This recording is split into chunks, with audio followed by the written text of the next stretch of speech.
அனைவருக்கும் வணக்கம். இந்த பதிவில் நாம் முருகன் சூரபத்மனை என்ன செய்தார் என்பதை பற்றி பார்ப்போம்.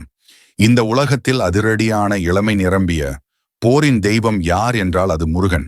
ஆனால் ஒரு கேள்வி, முருகன் ஏன் பிறந்தார்? ஒரு சாதாரண தெய்வமாக அல்ல, ஒரு குறிப்பிட்ட காரணத்திற்காக. அந்த காலத்தில் அசுரர்கள் மிகவும் சக்தி வாய்ந்தவர்களாக இருந்தனர். அவர்களில் மிக கொடியவன் சூரபத்மன். கடும் தவம் செய்து பிரம்மனிடமிருந்து வரம் பெற்றான். என்னை யாராலும் வெல்ல முடியாது என்ற அகம்பாவத்தில் மூழ்கினான். அந்த வரத்தின் காரணமாக தேவலோகம் அசுரர்களின் கட்டுப்பாட்டுக்கு சென்றது. இந்திரன் முதல் அனைத்து தேவர்களும் துன்பப்பட்டனர். யாராலும் சூரபத்மனை வெல்ல முடியவில்லை.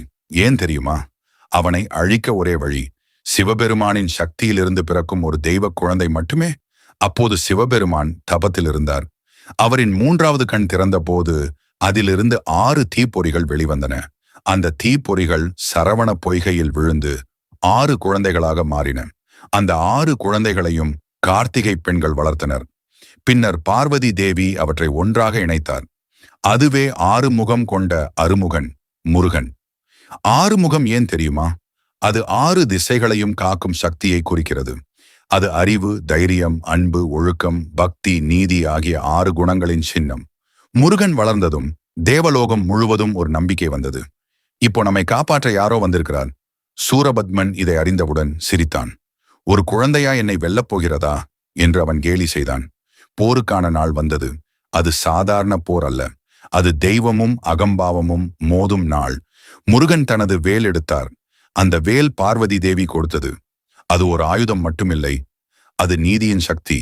போர் ஆரம்பமானது. சூரபத்மன் பல வடிவங்களில் மாறினான். மலை, புயல், சிங்கம், யானை, என்ன வடிவமாக மாறினாலும் முருகன் அமைதியாக எதிர்கொண்டார். இறுதியில் சூரபத்மன் ஒரு பெரிய மரமாக மாறினான். அந்த மரத்தை முருகன் வேளால் 2 துண்டுகளாக பிளந்தார். அந்த 2 துண்டுகள் என்ன ஆனது தெரியுமா? ஒரு பகுதி மயிலாக மாறியது, மற்றொரு பகுதி சேவலாக மாறியது.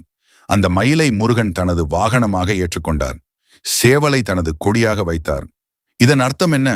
அகம்பாவம் அழிக்கப்படவில்லை, அது மாற்றப்பட்டது. தீய சக்தி நல்ல சக்தியாக மாற்றப்பட்டது.